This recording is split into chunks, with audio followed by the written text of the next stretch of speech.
Good morning friends, आप सभी लोगों का स्वागत है मेरे ऑनलाइन सेशन में। दोस्तों, आज की क्लास में हम लोग कंजंक्शन के बारे में डिस्कस करेंगे।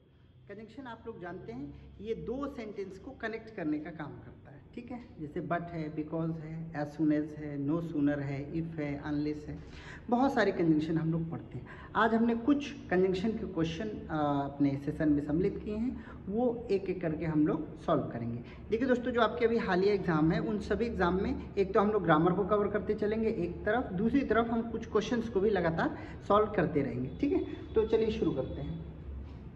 पहला क्वेश्चन देखते हैं। No sooner did he announce the tour the children screamed with great joy. मतलब जैसे ही टूर के लिए अनाउंस हुआ ही नहीं कि सभी बच्चे क्या करने लगे, स्क्रीम मतलब चिल्लाने लगे। तो देखिए यहाँ पे नो सूनर का मतलब क्या होता है, ही नहीं, क्या ही नहीं, ये काम किया ही नहीं की। No sooner did he announce the tour the children screamed with great joy. तो देखिए यहाँ पे जो कंजंक्शन है वो ध्यान रखिएगा, हमेशा कंजंक्शन हमेशा पेयर बेस्ड क्वेश्चन बनाता है, ठीक है। मतलब बहुत सारे क्वेश्चन आपको पेयर पे आधारित होते हैं। जैसे कि इफ़ है, इफ़ आपका आइदर के साथ और लगता है, नाइदर के साथ नॉर लगता है। तो यहाँ पे देखिए नो सूनर के साथ जो हम लोग प्रयोग करते हैं वो प्रयोग करते हैं देन का। नो सूनर के साथ जो प्रयोग होता है वो होता है देन का, ठीक है। और यहाँ पे देखिए कहीं पर भी देन का इस्तेमाल नहीं किया गया है, ठीक है। तो यहाँ पे मुझे एरर मिल गई, no sooner did he announce the tour. और यहाँ पे क्या होना चाहिए, देन, THAN। तो कौन से वाले पार्ट में एरर है, ABC। Your answer is C। Second question देखते हैं। He is known for both his hard work and intelligence. देखिए he is known for both, वह जाना जाता है, बोथ का मतलब होता है दोनों, ठीक है। वह दोनों काम के लिए जाना जाता है। कौन सा, his hard work and his intelligent. देखिए दोनों चीजों के लिए जाना जाता है, वर्क एंड इंटेलिजेंट। किसके लिए जाना जाता है, दोनों काम के लिए। क्या के लिए, वर्क एंड इंटेलिजेंट। तो ध्यान से देखेंगे, ये जो वर्क है, वर्क यहाँ पे क्या है, नाउन है। क्या है, नाउन। वैसे तो वर्क क्या होता है, वर्ब भी होता है, लेकिन फिलहाल यहाँ पे क्या है, हिज हार्ड वर्क, ये यहाँ पे नाउन है। और इंटेलिजेंट, आप कहते हैं यू आर इंटेलिजेंट। इंटेलिजेंट क्या है, किसी की विशेषता होती है।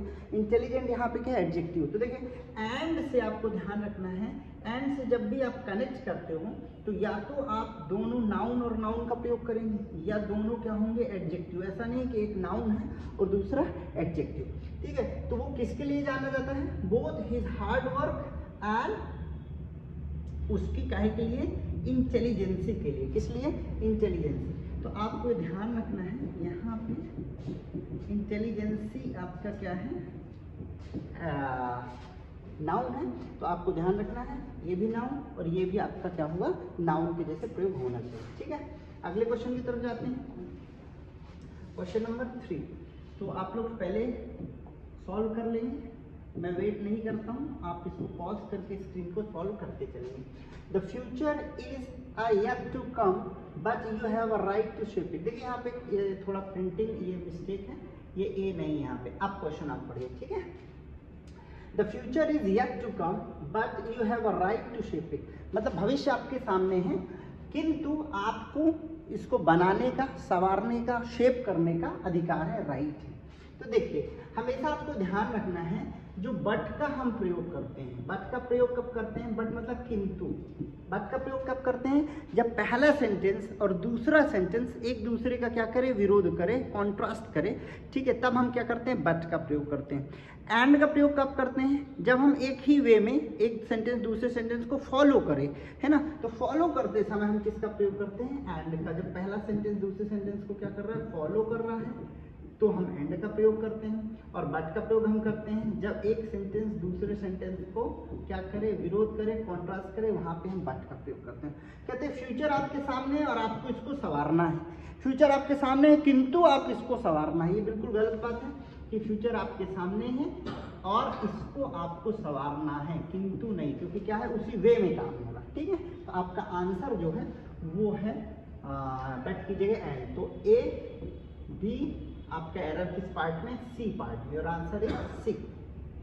अगला देखते हैं, Avinash is so good a batsman to be selected for the national cricket team. Avinash इतना अच्छा बैट्समैन है कि इसको क्या किया जा सकता है, इंटरनेशनल आपके नेशनल क्रिकेट टीम में शामिल किया जाना है या किया जा सकता है। ठीक है, तो देखिए यहाँ पे क्या है, Avinash is so good a batsman. देखिए यहाँ पे आपको ध्यान रखना है, पॉजिटिव डिग्री में एज और एज का प्रयोग करते हैं, बीच में आपका क्या होता है, एडजेक्टिव इस्तेमाल होता है, जैसे एज, गुड, एज। ठीक है, तो ये आपको पता है, पॉजिटिव डिग्री में हम किसका प्रयोग करते हैं, एज और एज का प्रयोग करते हैं। इसी सेंस में एक और पेयर का इस्तेमाल होता है जब हम सो और एज इस पेयर का इस्तेमाल करते हैं। ठीक है, तो अविनाश इज सो गुड, ये उसी तरीके से लिखा है, Avinash is so good a batsman to be selected. तो यहाँ पे ये सो के साथ ये एज यहाँ पे मिसिंग है, क्या होना चाहिए, Avinash is so good as, Avinash इतना अच्छा बैट्समैन है कि क्या किया जाना चाहिए, इसको सिलेक्ट किया जाना चाहिए।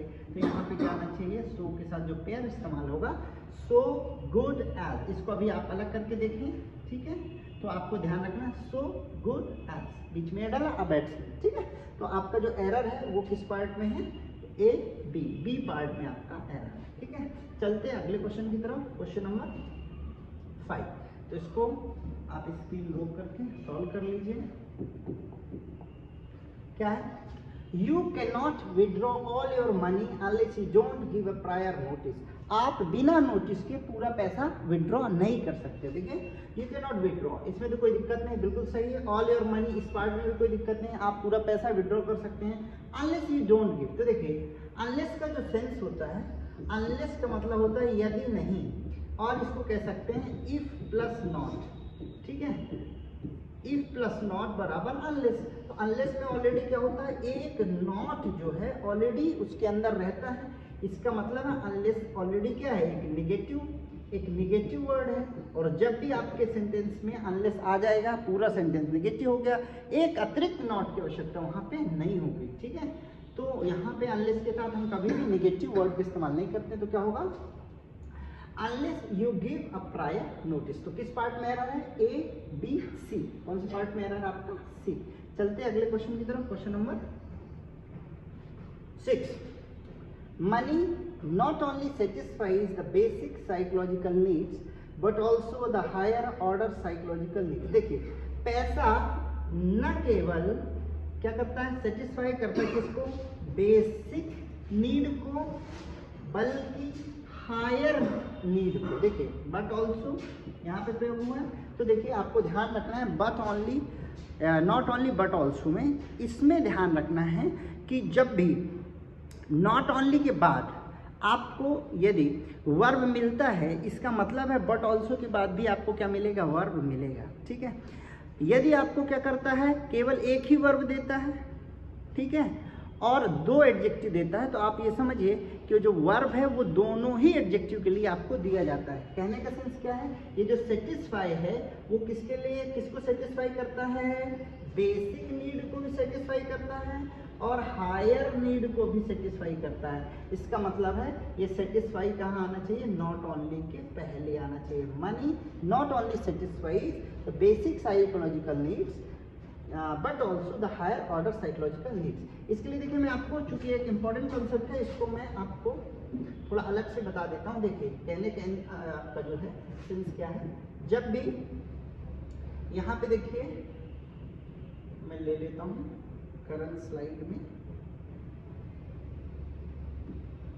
देखिए जब भी हम क्या करेंगे, नॉट ओनली बट ऑल्सो का प्रयोग करेंगे, तो आपको ये ध्यान रखना है कि यदि नॉट ओनली के बाद यहाँ वर्ब आपको मिल रही है, इसका मतलब है कि आपको बट ऑल्सो के बाद भी वर्ब मिलेगी। यहाँ पे क्या है, देखिए क्या कह रहा है, मनी क्या कर रहा है, मनी नॉट ओनली सेटिस्फाइज, तो वर्ब तो है, लेकिन इस वर्ब के बाद ये क्या कर रहा है, इस वर्ब के बाद मैं यहाँ लिख देता हूँ, देखिए सेटिस्फाइज तो है, लेकिन क्या सेटिस्फाई करता है, सेटिस्फाई करता है बेसिक नीड को। मैं साइकोलॉजिकल अभी अलग कर देता हूँ, छोटा करके आपको बता देता हूँ। बेसिक नीड को, न केवल बेसिक नीड को बल्कि हायर नीड को, हायर नीड को, ध्यान रखिए। तो एक जैसे सेंस में ये चलेगा।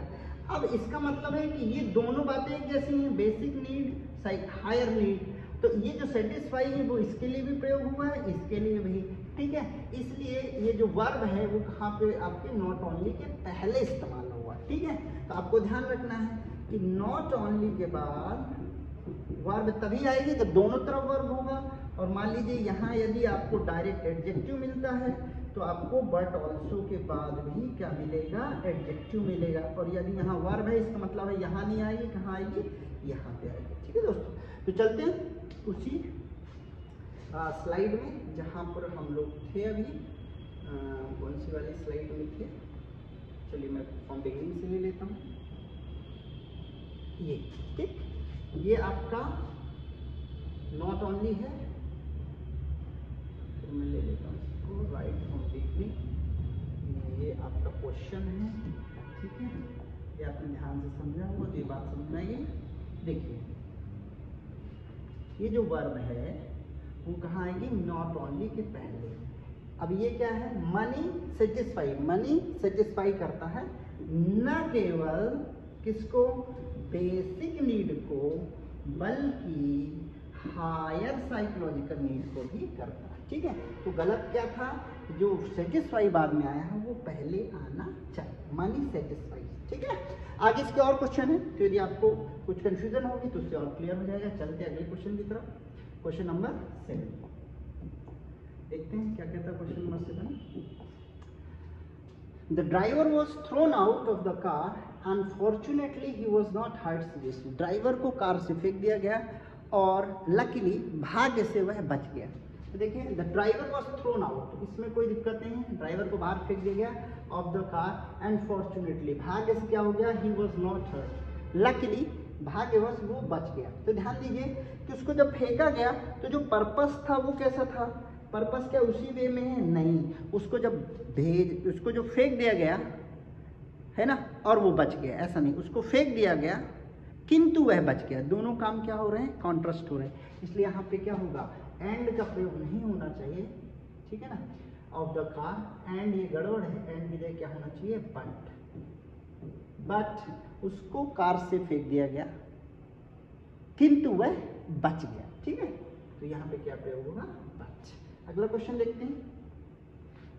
He not only believes in hard work but also in honesty of the highest order। देखिए फिर आया, ये मैं ले लेता हूँ नॉट ओनली, ये आपको ले लेता हूँ बट ऑल्सो। अब आपको ध्यान क्या देना है, क्या नॉट ओनली के बाद वर्ब है, हाँ है, बिलीव्स वर्ब है। क्या यहाँ पे वर्ब है, इन ऑनेस्टी नहीं, ऑनेस्टी क्या है आपका नाउन है, ठीक है। और हार्ड वर्क ये भी क्या है, नाउन है। तो आप समझ गए यहाँ पे वर्ब क्या है, वर्ब यदि इसके बाद है तभी हम इसके बाद दोनों वर्ब अगर हैं तभी हम वहाँ इस्तेमाल करेंगे, क्योंकि यहाँ नहीं है। इसका मतलब ये जो बिलीव है वो दोनों ही आपके नाउन के लिए, तो यहाँ पे इस्तेमाल होगा कि बिलीव्स, वह विश्वास करता है न केवल हार्ड वर्क में बल्कि ऑनेस्टी में। वह विश्वास करता है न केवल हार्ड वर्क में बल्कि ऑनेस्टी में भी, ठीक है। तो यहाँ पे ए वाले पार्ट में है। चलते हैं अगले क्वेश्चन की तरफ, क्वेश्चन नंबर 9। इसको भी आप कर लीजिए पहले, फिर हम देख लेते हैं इसको क्या है।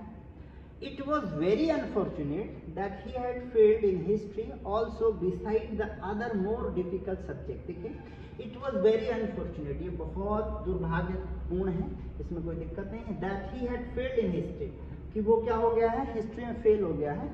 एंड ऑल्सो, और beside the other more difficult, तो वो हिस्ट्री में भी फेल हो गया है और बाकी सब्जेक्ट में भी क्या हो गया है, वो फेल हो गया। तो देखिए यहाँ पे जो इस्तेमाल हुआ है ये ध्यान से देखेंगे, बिसाइड। बिसाइड का मतलब क्या होता है, बिसाइड का मतलब होता है के बगल में, नेक्स्ट टू द पर्सन, के बगल में, ठीक है। बिसाइड का मतलब क्या होता है, के बगल में। तो क्या कह रहा है, एक तो हिस्ट्री में फेल हो गया और बाकी विषयों के बगल में भी वो फेल हो गया, सेंसलेस है। तो यहाँ पे क्या होना चाहिए, लिखना चाह रहा है वो बिसाइड्स। बिसाइड्स का मतलब होता है के अलावा या को छोड़ करके, ठीक है, के अलावा। तो आप क्या कर सकते हैं, हाँ, तो क्या कह रहा है, ये बड़ा ही अनफॉर्चुनेट है कि वो क्या हो गया है, हिस्ट्री में फेल हो गया है। बिसाइड्स द मोर डिफिकल्ट, मतलब जो डिफिकल्ट सब्जेक्ट हैं उनके अलावा, मतलब उनमें तो डिफिकल्ट सब्जेक्ट में तो पास हो गया है, लेकिन अनफॉर्चुनेट है कि वो किस में फेल हो गया है, हिस्ट्री में फेल हो गया है। तो बिसाइड्स का मतलब होता है के अलावा। ठीक है, अगला क्वेश्चन देखिए, तो यहाँ बिसाइड नहीं होना चाहिए, बिसाइड्स होना चाहिए। अगला क्वेश्चन देखिए, no sooner we reach the station then the train had started moving out of the station. देखिए क्या कह रहा है, तो आपको अभी अभी बताया हमने कि सबसे पहला काम क्या है, फर्स्ट रूल क्या है कि नो सूनर के साथ हमेशा देन का प्रयोग होता है। तो देखिए ये लिखा, ठीक है, नो सूनर वी, जैसे ही हम स्टेशन पहुंचे वैसी ट्रेन क्या हो गई, मूव कर गई, चल गई। ठीक है, अब दूसरा रूल क्या है, देखिए आपको पता है, नहीं भी पता तो आप देख लीजिए, नो सूनर के साथ जो पहला सेंटेंस बनता है, फर्स्ट सेंटेंस, वो हमेशा इंट्रोगेटिव बनता है, ये आपको ध्यान रखना है। नो सूनर के साथ जो आपका सेंटेंस बनता है वह हमेशा क्या बनता है, इंट्रोगेटिव बनता है। तो देखिए यहाँ पे नो सूनर वी रीच, ये सिंपल सेंटेंस है, इसको क्या बनना है, इंट्रोगेटिव। तो ये पास्ट सिंपल का है, पास्ट सिंपल में बोलिए कौन सी हेल्पिंग मोड लगती है, did. No sooner did we, और फिर फर्स्ट फॉर्म लगती है ना, तो no sooner did we reach, कैसे बनेगा ये, no sooner did we reach the station then the train had started moving out of the station. तो किस वाले पार्ट में एरर थी, आंसर था आपका बी पार्ट में। ठीक है दोस्तों, चलते हैं अगले क्वेश्चन की तरफ, क्वेश्चन नंबर 11। क्वेश्चन नंबर 11 देखते हैं क्या कहता है। Although winter in Kashmir is cold but is pleasant in many ways. देखिए यद्यपि, ऑल्दो का मतलब क्या होता है, यद्यपि, यद्यपि कश्मीर में जो विंटर है वो क्या है, बहुत ज़्यादा कोल्ड है, फिर भी प्लीजेंट है, मतलब सुहाना है। ठीक है, तो यहाँ पे आपको ध्यान रखना है, ऑल्दो या दो, दोनों का ही मतलब होता है यद्यपि, ये आपको ध्यान रखना, दो या ऑल्दो दोनों का ही मतलब होता है यद्यपि, और इनके साथ जो पेयर इस्तेमाल होता है वो हमेशा क्या इस्तेमाल होता है, यट। तो ध्यान रखना है, ऑल्दो के साथ कभी भी हम बट का प्रयोग नहीं करते, यट का प्रयोग करते। ध्यान रखना है, ऑल्दो के साथ हमेशा हम यट का प्रयोग करते, ना कि बट का, है ना। तो देखिए यद्यपि कश्मीर में बहुत क्या है, कोल्ड है, बट नहीं, फिर भी, तो भी यहाँ पे क्या आना चाहिए, yet is pleasant in many ways. ठीक है, तो बट की जगह क्या आएगा, येट। अगला क्वेश्चन देखते हैं, क्वेश्चन नंबर 12। ठीक है, 12वां क्वेश्चन देखते हैं।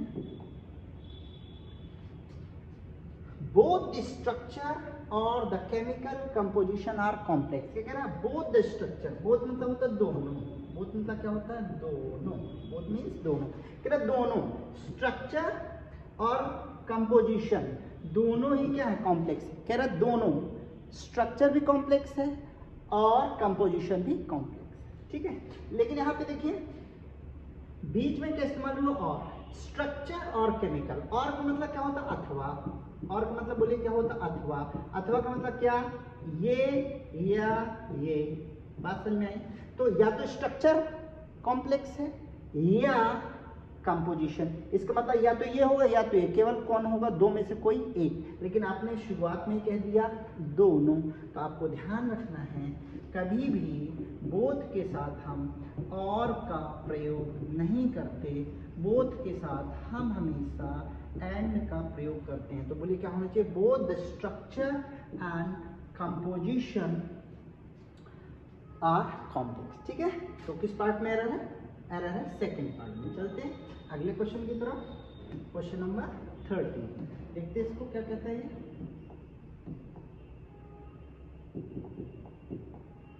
13 नंबर क्वेश्चन देखते हैं क्या कहता है। Scarcely had I finished washing the car, then the master came and asked me to clean the floor of the house. Scarcely इसका मतलब होता है हार्डली या scarcely, दोनों का ही हम प्रयोग करते हैं। लगभग निगेटिव वर्ड के लिए हम इसका इस्तेमाल करते हैं। इसके लिए लगभग हम कहते हैं बड़ी कठिनाई से, क्या, बड़ी कठिनाई से। देखिए कोई काम जब लगभग आपसे नहीं हो पा रहा है और लास्ट मोमेंट में बड़ी दिक्कतों के साथ वो किसी तरह से पूरा हुआ, वहाँ पे हम लोग हार्डली और स्कर्सली, मतलब लगभग ना होते होते भी काम हो जाए, वहाँ हम लोग हार्डली स्कर्सली का यूज़ करते हैं। वो कह रहा है कि बड़ी मशक्क़त के बाद लगभग मैं क्या करा, जैसे तैसे क्या किया, वॉशिंग दी कार, मैंने कार को क्या किया, वॉश किया। द मास्टर केम, मास्टर आया और क्या किया, asked me to clean the floor, और उसने क्या कहा कि भैया फ्लोर भी क्या कर दो, क्लीन कर दो। ठीक है, तो आपको ध्यान रखना है स्केर्सली के साथ कभी भी देन का प्रयोग नहीं करते, स्केर्सली के साथ हमेशा व्हेन का प्रयोग करते। ध्यान रखिएगा, क्या स्केर्सली के साथ हार्डली या स्केर्सली के साथ हम किसका प्रयोग करते हैं, व्हेन का। देन का प्रयोग हम कहाँ करते हैं, नो सूनर के साथ। ठीक है, तो कहाँ पे एरर है आपका, A B C, C part में आपका, इस पार्ट में एरर है। ठीक है, चलते हैं अगले क्वेश्चन की तरफ। Abha locked the cupboard provided that her jewellery might not get stolen. Abha ने क्या किया, कपबोर्ड क्या कर दिया, लॉक कर दिया। प्रोवाइडेड दैट, देखिए प्रोवाइडेड का एक तो मतलब होता है यदि, प्रोवाइडेड का एक मतलब क्या होता है, यदि। ठीक है, cupboard that her jewellery might not get stolen, तो उसने आभा ने क्या कर दिया, कपबोर्ड लॉक कर दिया यदि कि उसकी जो है ज्वेलरी क्या ना हो जाए, चोरी ना हो जाए। तो देखिए ये थोड़ा सेंस सही नहीं दे रहा, यहाँ पे क्या प्रयोग करना चाह रहा है, सो दैट। ठीक है, Abha locked the cupboard so that, so that का मतलब क्या होता है, ताकि। क्या होता है इसका मतलब, बोलिए, ताकि। आभा ने कपबोर्ड क्या कर दिया, लॉक कर दिया, ताकि उसकी ज्वेलरी क्या ना हो, चोरी ना हो पाए। ठीक है, तो देखिए सो दैट है, ये एक साथ वाला कंजंक्शन वाला सो दैट है। एक सो और दैट अलग अलग होता है, जहाँ पे हम क्या करते हैं, एडजेक्टिव के पहले हम सो का प्रयोग करते हैं ना। You are so powerful that you can not, nobody can defeat you. You are so strong, you are so intelligent that, तो वो सो दैट अलग है, ये सो दैट एक साथ इस्तेमाल होता है जिसका मतलब होता है ताकि। ठीक है, तो यहाँ पे किस पार्ट में एरर है, आपका एरर है बी पार्ट में। ठीक है, देखते हैं last question. You can not be granted admission unless you don't submit all the certificates in original. आपको एडमिशन क्या नहीं कर सकते, ग्रांट नहीं कर सकते, एडमिशन नहीं दे सकते यदि आप क्या नहीं करते, आप सभी जो सर्टिफिकेट्स हैं वो ओरिजिनल सबमिट नहीं करते। तो देखिए ये पहले भी एक क्वेश्चन आया है, अनलेस यू डोंट, तो अनलेस आपको पहले ही बताया, अनलेस एक नेगेटिव वर्ड है। जब अनलेस आपने इस्तेमाल कर लिया उस सेंटेंस में कभी भी नेगेटिव वर्ड नहीं आएगा, मतलब एक और नॉट नहीं आएगा। ठीक है, इसका मतलब है ये नॉट यहाँ से हमारा हटा देंगे, क्योंकि प्रेजेंट सिंपल की सिंपल में हेल्पिंग वर्ब नहीं आती, तो हम डू को भी हटा देंगे। तो क्या बनेगा, अनलेस यू सबमिट, यदि आप सबमिट नहीं करते हो सभी सर्टिफिकेट ओरिजिनल, तो हम क्या करेंगे, आपको एडमिशन ग्रांट नहीं करेंगे। ठीक है दोस्तों, तो ये था आज का हमारा सेशन। आशा करता हूँ दोस्तों आज का सेशन आपको पसंद आया होगा। यदि आज का सेशन आपको पसंद आया हो तो प्लीज़ चैनल को लाइक करें, अधिक से अधिक लोगों को सब्सक्राइब करें। थैंक यू, जय हिंद।